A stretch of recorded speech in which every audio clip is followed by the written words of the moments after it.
دوستانو نیکې هیله او سلامونه په دې تمه چې ټول به راته د کامل صحت په جامو کې نغښتي وای. د تیر په څېر نن بیا هم په یوه ناروغۍ خبرې کوو چې یوه عامه ناروغي ده او د زړه د حملې په نوم یادېږي. د زړه حمله د پرمختللو هیوادونو او د هغو کورنیو چې تغذیوي حالت یې ښه وي یوه عامه ناروغي ده او د نړۍ په کچه په لکونو او میلیونونو خلک د دې ناروغۍ ښکار شوي دي او د دې ناروغۍ خطر کې دي.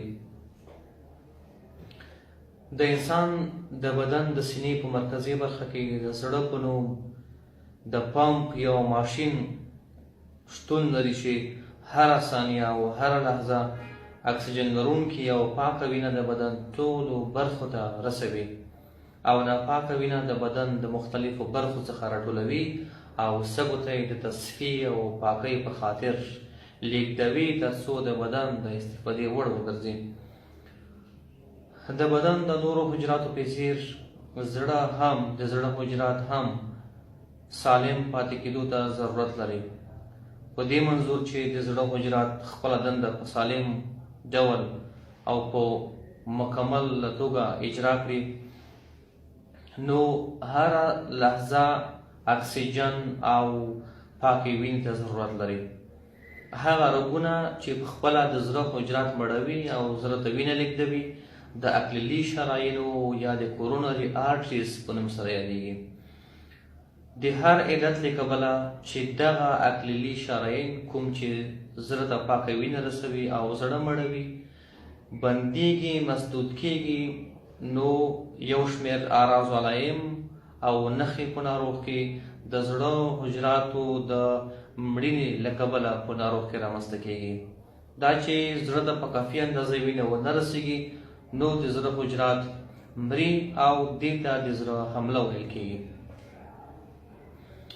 کوم خلک د زړه د ناروغۍ او د زړه د حملې په خطر کې دي؟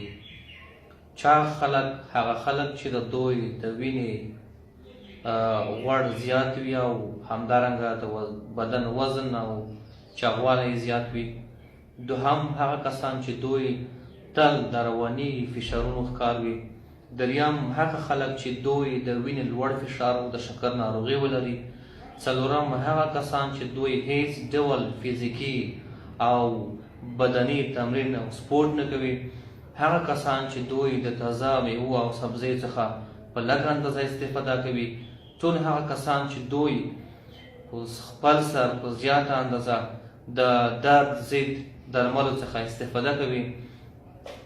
دا په مجموع کې هغه کسان دي چې دوی د زړه د حملې په خطر کې ډېر واقع دي. همدارنګه هغه کورنۍ چې په دوی کې د دوی د کورنۍ په غړو کې د زړه د حملې تاریخچه موجوده وي نو ممکنه ده چې د دغسې کسانو د کورنۍ په نورو غړو کې هم د زړه حمله صورت ونیسي او رامنځته شي. د زړه حملې ته د مساعد کوونکو فکتورونو له جملې څخه تر ټولو خطرناکترین مهم خو د مخنیوي وړ مساعد کوونکی فکتور د سګرټو څښل دی. سګرټ څښل او د تمباکو استعمال، که هغه د سګرټ په ډول وي، که د نسوارو په ډول وي، که د چلم په ډول وي، دا ټول د زړه د حملې خطرناکترین او د مخنیوي وړ مساعد کوونکي فکتورونه شمیرل کیږي. د زړه حمله د کومو علتونو او سببونو له امله رامنځته کیږي؟ یو څو مهم علتونه او سببونه دي چې د زړه د حملې باعث کیږي. لومړی علت د اتیروسکلروسس په نوم د رګونو د سختوالي یوه عامه ناروغي ده چې په دې کې په ځانګړې توګه زړه ته د وینې رسوونکي شرايین او رګونه چې د کورونري آرټریز یا اکلیلي شرايینو په نوم سره یادېږي مسدود کیږي، بندیږي او په پایله کې د زړه حجراتو ته وینه په نامکمله توګه او یا هم په مکمله توګه بندیږي. د زړه حجرات مري او د زړه حمله رامنځته کیږي. دوهم علت د زړه د رګونو التهاب یا واسکولایټس چې ورته وایي، دغه ناروغي هم د زړه د حملې باعث کیږي. د زړه د رګونو په التهاب کې د رګونو لومین جوف حجم راکمیږي او په کمه اندازه وینه بیا هم د زړه حجراتو ته رسیږي او د زړه د حملې د منځته راتګ باعث کیږي.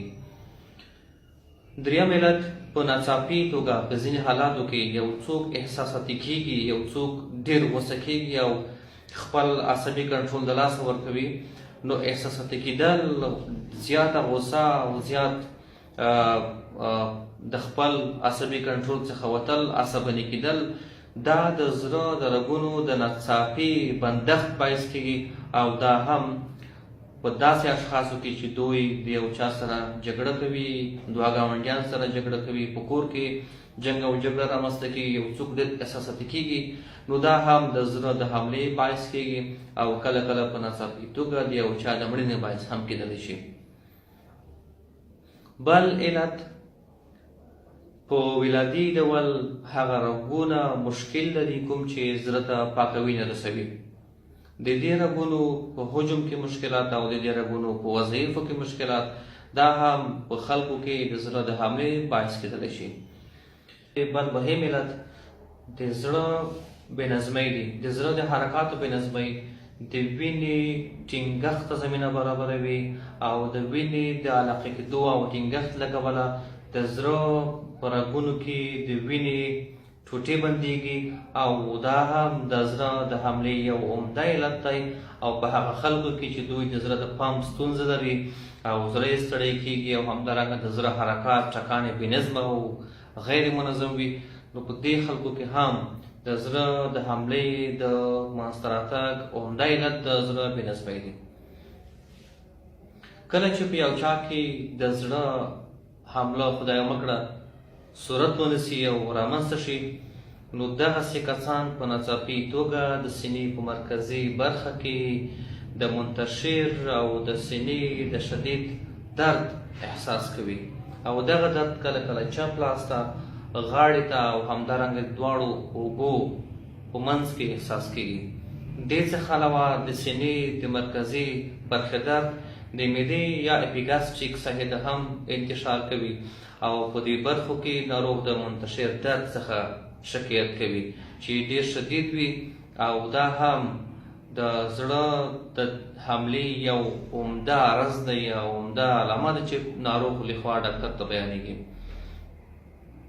دې څخه علاوه دغسې کسان ډېر وارخطا وي، بدن یې خولي وي، په ځینې حالاتو کې فشار لوړېږي او په ځینې حالاتو کې فشار ټیټېږي. همدارنګه د زړه حرکات د زړه د حملې پر وخت په ځینو ناروغانو کې زیاتېږي، حرکات زیات ټکیکاړ وي او همدارنګه په ځینو ناروغانو کې د زړه حرکات لږ وي یا په بل اصطلاح ناروغ برډیکاړ وي. دا په مجموع کې د زړه د حملې هغه نښې دي چې په د زړه د حملې په ناروغ کې تر سترګو کېږي. کله چې یو چاته د سینې شدید دردونه په ناڅاپي توګه پیدا کېږي، سمدستي باید آرام کړل شي. آرام هغه مهم فکتور دی چې د درد په کمولو، کمښت او آرامولو کې مهم رول لوبوي.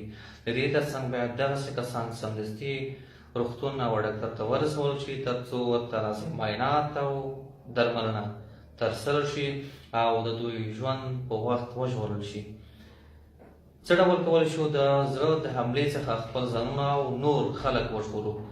منظم سپورټ کول، منظم تمرین کول، په دې معنا چې په اونۍ کې لږ تر لږه 3 ورځې د نیم ساعت لپاره عادي قدم وهل یا منډه وهل یا هم نور سپورټ کول، دا هغه مهم فکتور دی چې د زړه د حملې، د شکر د ناروغۍ، د وینې د فشار، د سرطان د ناروغۍ په مخنیوي او کنټرول کې مهم رول لوبوي. د دې ترڅنګ په زیاته اندازه د تازه میوو او سبزیو خوراک، د ډېرو غوړو خوراکونو، د غوښو د ډېر خوراک او د وریجو او د خوږو شیانو د خوراک څخه ډېر پرهیز کول او په لږ اندازه خوراک، دا هم هغه مهم فکتور دی چې د زړه د حملې په مخنیوي کې مهم رول لوبوي. د دې ترڅنګ د سګرټو پرېښودل، د تمباکو، نسوارو چلن پرېښودل، د وینې د شکر کنټرول، د وینې د فشار کنټرول او همدارنګه د رواني فشارونو علاج او کنټرول هم د زړه د حملې په مخنیوي کې مهم رول لوبوي. دوستانو د نورو طبي او صحي روغتیایي معلوماتو لپاره زموږ فیسبوک پاڼه تعقیب کړئ. ستاسو له پاملرنې او توجه یو جهان مننه.